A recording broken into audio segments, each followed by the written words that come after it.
Well, hello everyone. Welcome back to a continuation of this brand new video series that we started it with our guest, Saint Murad, who is going to help us take a deep dive into a number of examples when it comes to intentional, deceptive English translations of Quranic verses.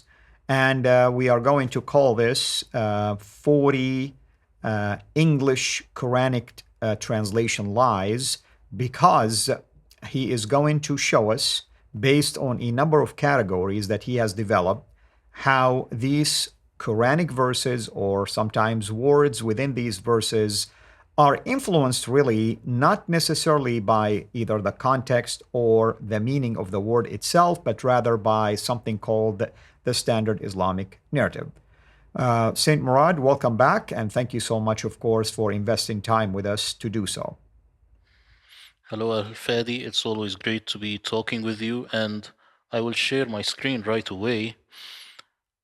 Muslims and non-Muslims alike, they know that almost all Quran translations are horrible. But the Muslim explanation for why they are this bad is that the original Arabic Quran is a miracle and therefore is impossible to be translated. This is the Muslim logic. Now, in this presentation, however, I will show you how Quran translators hide themselves behind that curtain and use the sin Standard Islamic Narrative to distort the Quran itself. Now, whether you are a believer in Islam or not, you certainly hate lies, especially when these lies are carefully crafted to fool you as an English speaker who does not know Arabic. Do we need another Quran translation? This is the question that every person watching this series is asking. I will tell him or her, by the end of this series, you will be able to tell. Be aware that the deceptive mistakes I'm about to share with you are present in all Quran translations. I have divided them into 7 categories. Category 1, clumsiness or lack of detail. 2, Bible obsession. Believe it or not, they are obsessed when they translate the Quran into English. 3, standard Islamic narrative-based translations, not language. 4, Arabic mistakes. These people, they do not know Arabic. 5, masking Quranic errors as if they are not there. 6, pure deception. And 7, a fatal mistake. So today we will be talking about clumsiness or lack of detail. And this is the first example that I have today. It's about the word عام and سنة. Are they the same? It says here فلبث فيهم ألف سنة إلا 50 عاما.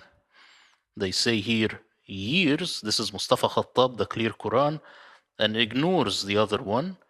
And here Sahih International, it says years minus 50 years.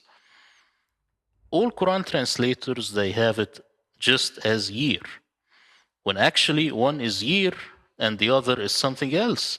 So year is sana, and am, it's a season or a seasonal year. This is not just any year.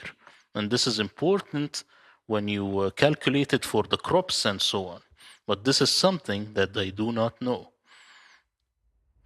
This mistake shows the general linguistic ignorance of Quran translators. Would you like to jump in, Al-Fadi? Yeah, I mean, it's kind of interesting when you look at the Arabic itself.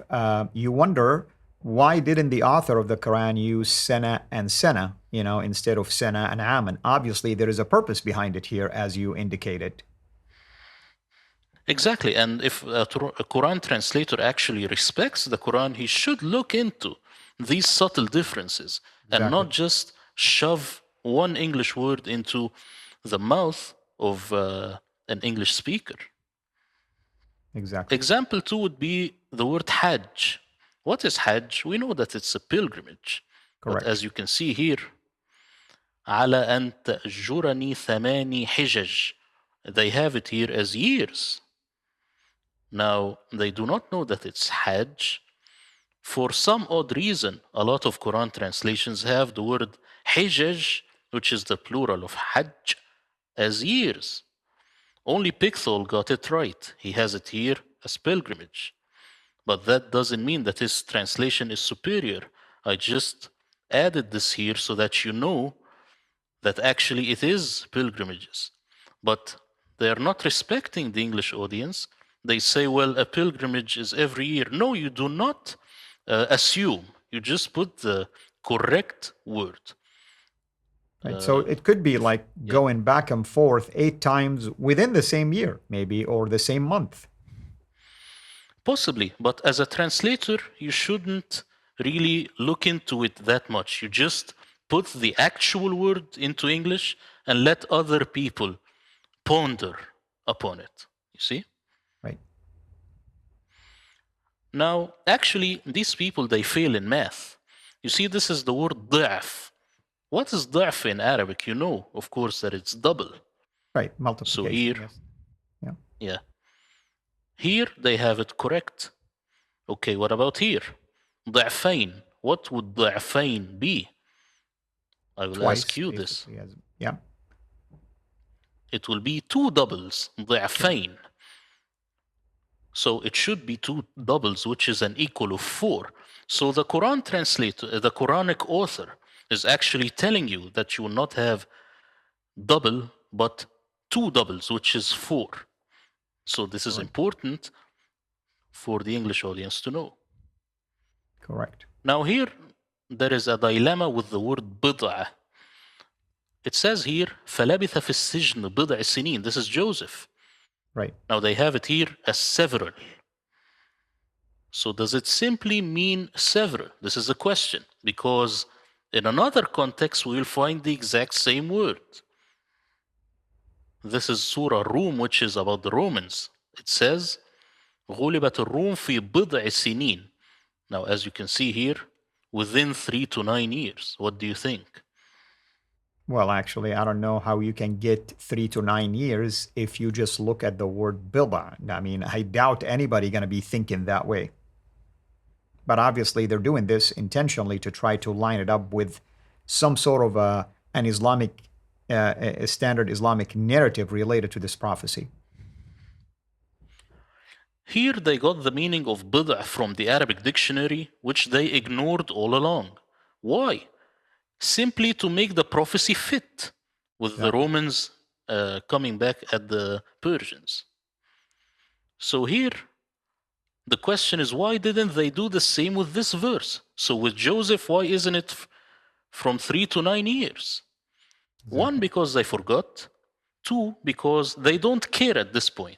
They only care when it makes the Quran seem to have a correct prophecy.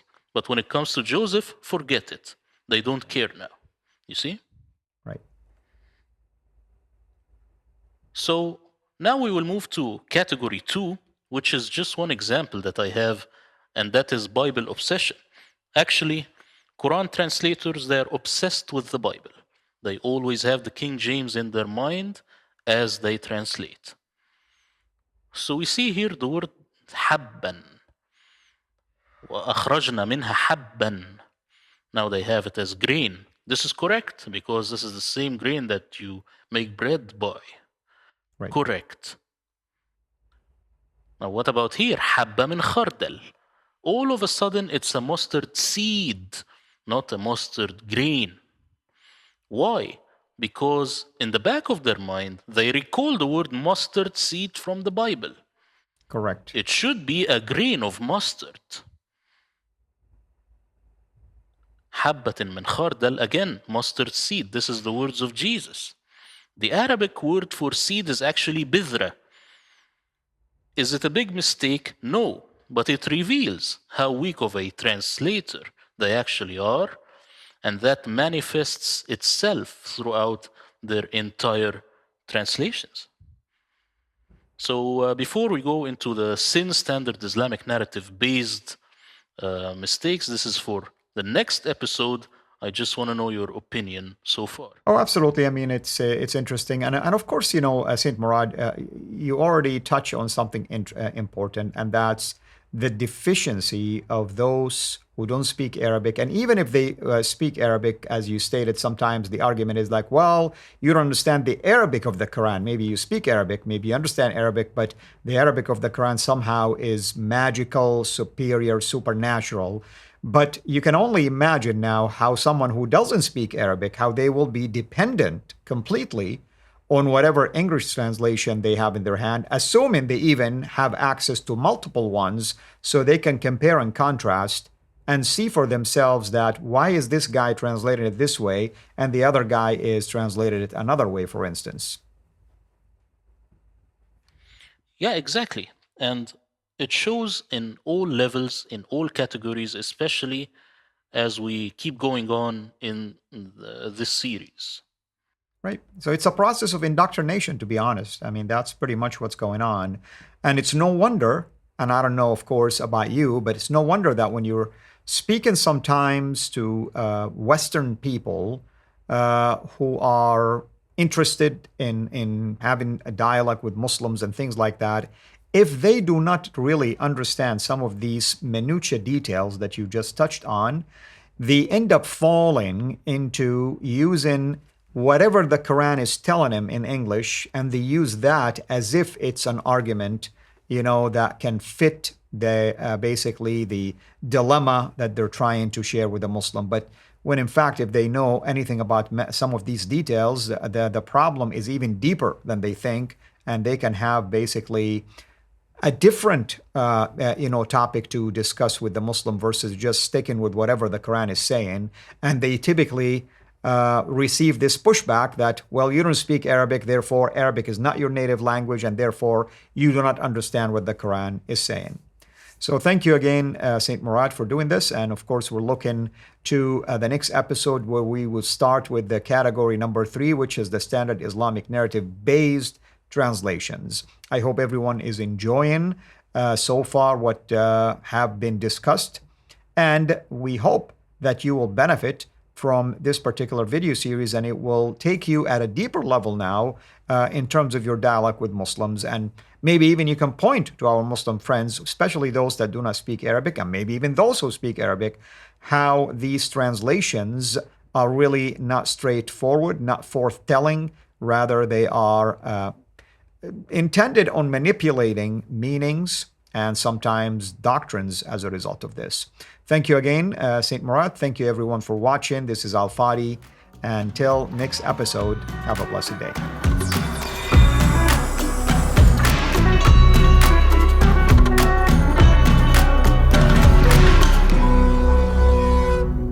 Thanks for watching. Please like, subscribe, share, and comment. And ring the bell so you will be notified when we release new content. Our mission is to reach Muslims with the gospel of Jesus Christ and help Christians engage with their Muslim neighbors. If you want to join us in this life-changing work, please support us on patreon.com/CIRA International, or just click on the link below.